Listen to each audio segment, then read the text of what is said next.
All right, this is Theo Goodman. We're here with Degentalk. We got Tasty and Sauce up in here. How's it going, guys?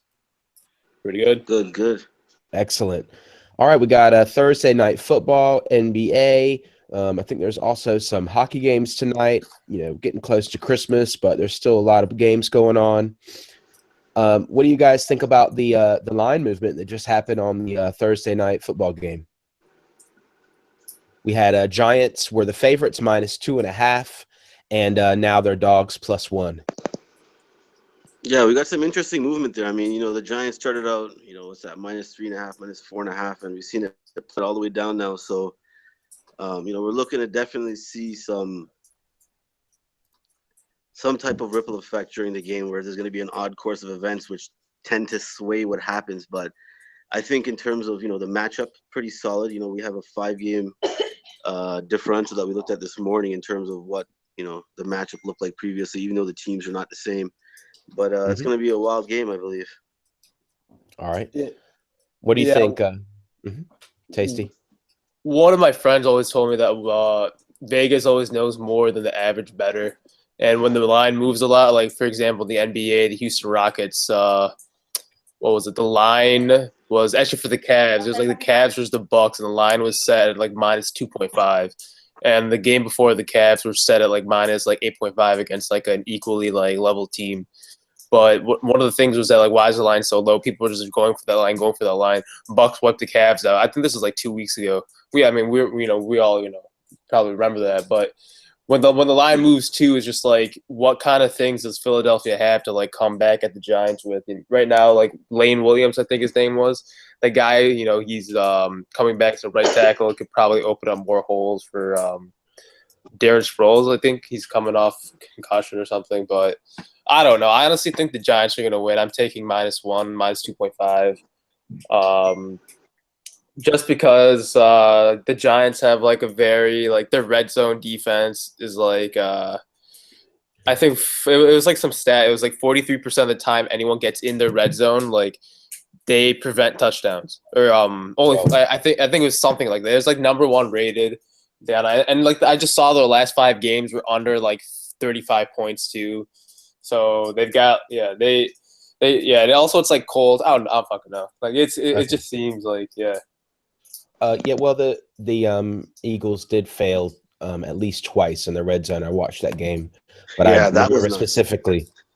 Yeah, that was nuts. That was now. If you want to get tinfoil hat, I was Yeah. thinking, what in the world is the coach doing here? It was. I think it was the first half. One time, he could have easily just got on the board with the field goal, and but instead they go for it, and they go for it again. They could have just kicked a field goal each time. It wasn't a super high scoring game, so that would have been great. But anyway, I'm also on the Giants. I don't. The line moved, and we can always speculate about it. But a lot of people, like you said, that are using things like situational stats. They've got all kinds of numbers going, and maybe it triggered something. But the thing is, the Giants.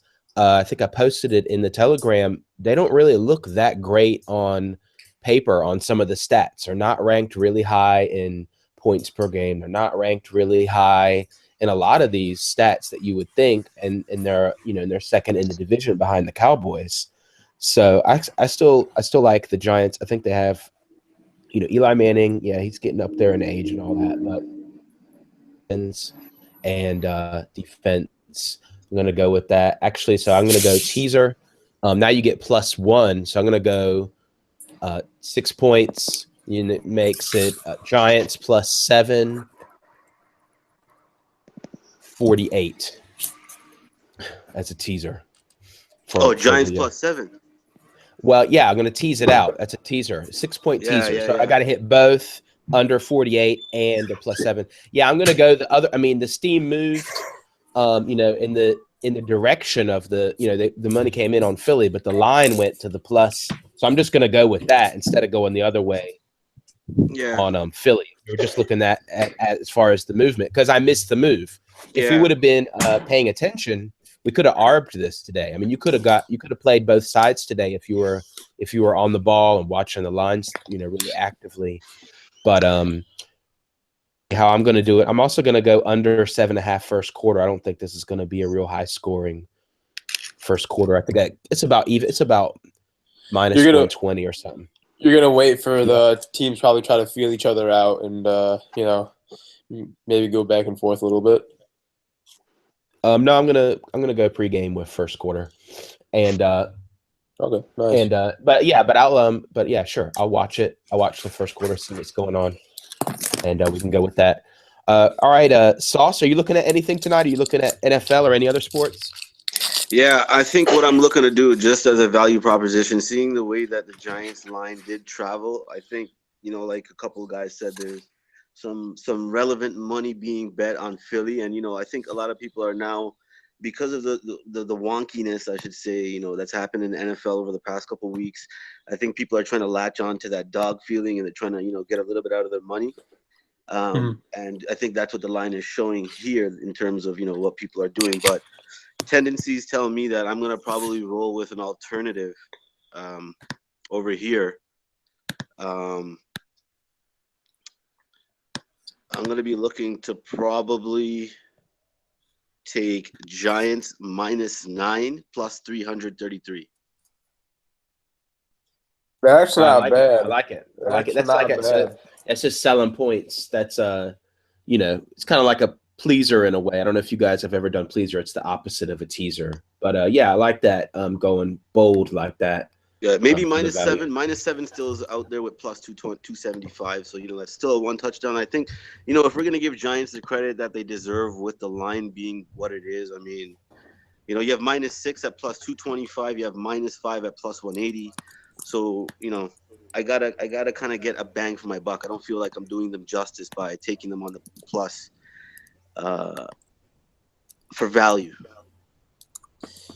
Okay, I like that -9.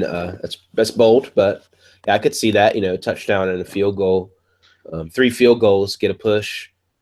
That could happen. You got anything else, Tacey? You gonna go NBA? You gonna lay all those points? What was it? 16 points, Golden State. Right now I have. Let's see what I have. I think the Golden State game, I was more looking at maybe -9 for the halftime, because Golden State does get off to a hot start. In their wins, they've been. I think one of the stats was in the first quarter when they're leading. And a lot of times we've seen in the past that Golden State comes out and wins the first quarter by 4 or 5 points, sometimes up to 8, 10. About halftime, they're 16-0 in the first quarter when they win and stuff like that. But around halftime, it was -9. I don't know. I mean, the Nets are right now, as in this last week, power ranking wise, they are the worst team in the league. Golden State is the best, but it is risky. It is a halftime proposition. So that's what's the first quarter? How many points are they laying for first quarter? I think it's bookmaker has it at -5.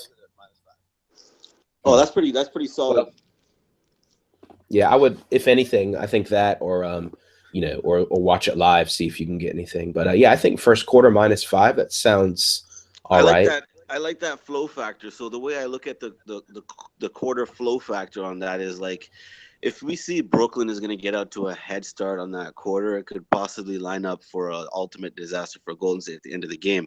But at least we can see how the flow is going to fluctuate for the quarter betting based off of what that is. So even if Brooklyn gets out to a 5-0 lead, that line probably drops to -2.5. Yeah, that's true. First 7 points. Yeah, those ones. I remember getting Golden State. Usually, flow factor goes favorite wins the first. They lose the second, they lose the third, and they come out hard in the fourth. Sometimes, the majority of the times, it's win first, win third, and then the second quarter they let their bench play. In the fourth quarter, let their bench play because there's already such a huge lead.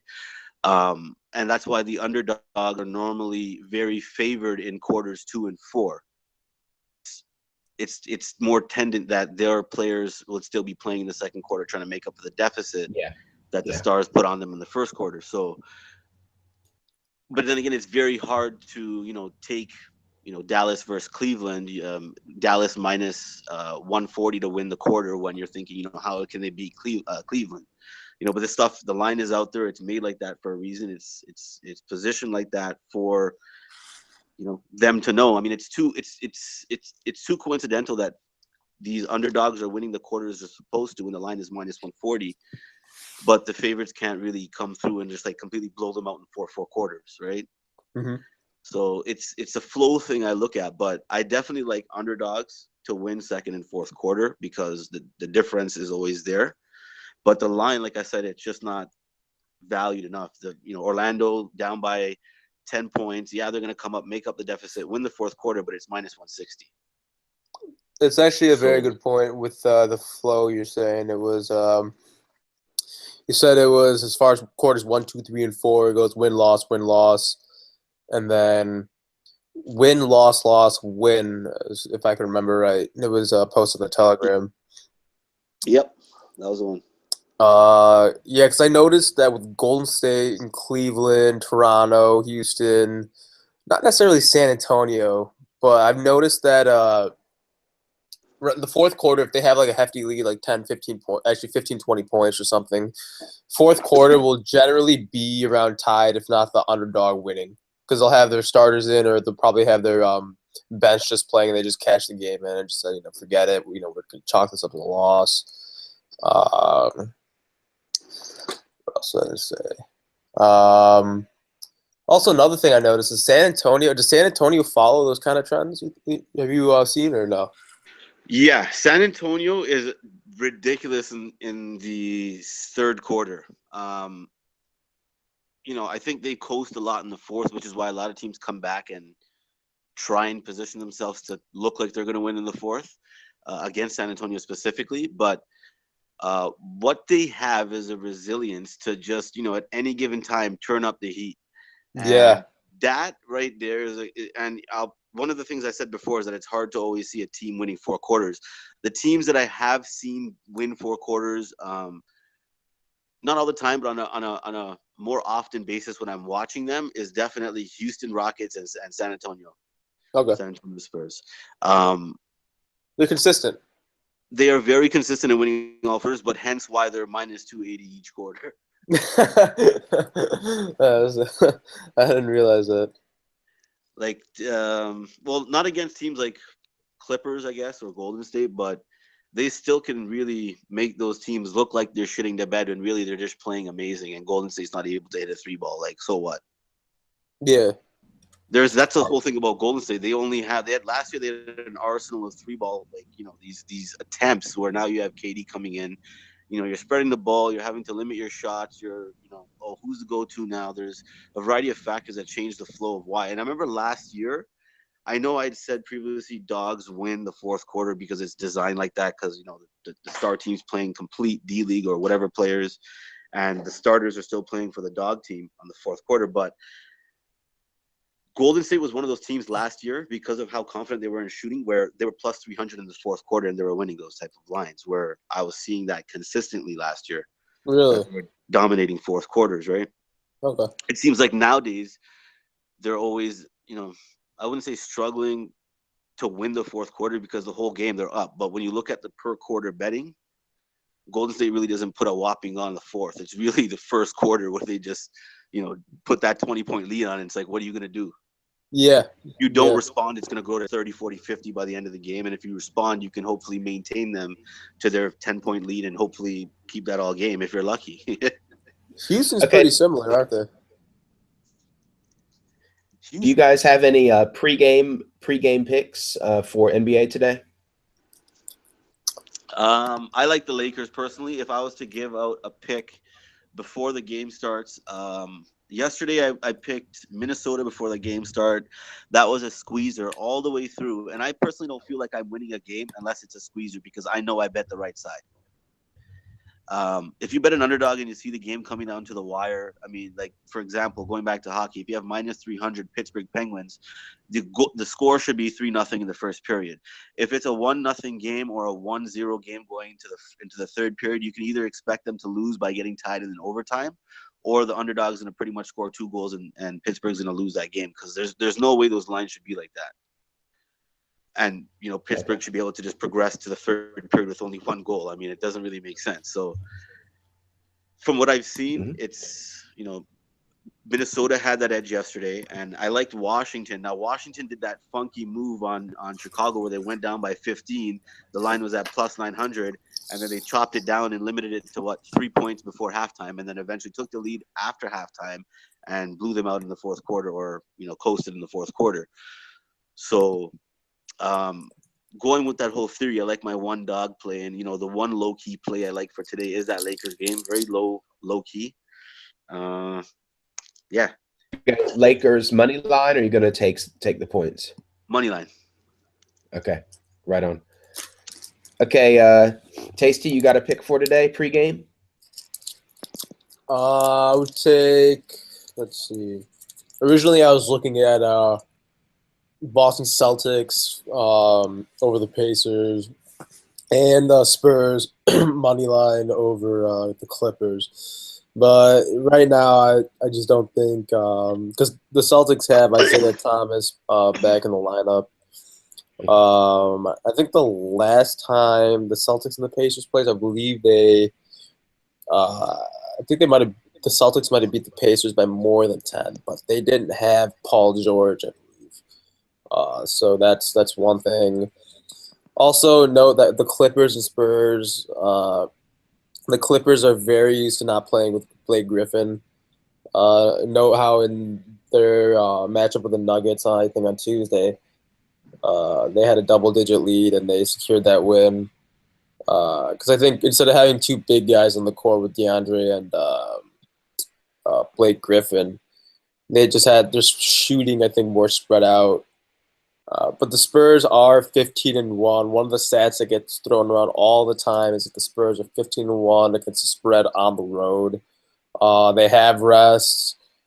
They do not have Manu Ginobili, 39-year-old, who pretty much saved the game against the Rockets with those clutch three-pointers at the end. But that's about it. I have no picks for tonight for NBA, but my NFL pick stands minus 2.5. The Giants. I'll stick with that. Also, I will take the NHL. I don't know if we discussed already. NHL. I am going to take the Flyers. I saw them at plus 105, and I just said, I'll take it. All right, cool. All right, well, that's going to be all for Degentalk today. This is Theo Goodman. You can check us out in the Telegram chat channel, telegram.me/sportsbet. Hit us up in there. We're going to be talking about the games. Also going to be talking about live, and hit us up, telegram.me/sportsbet.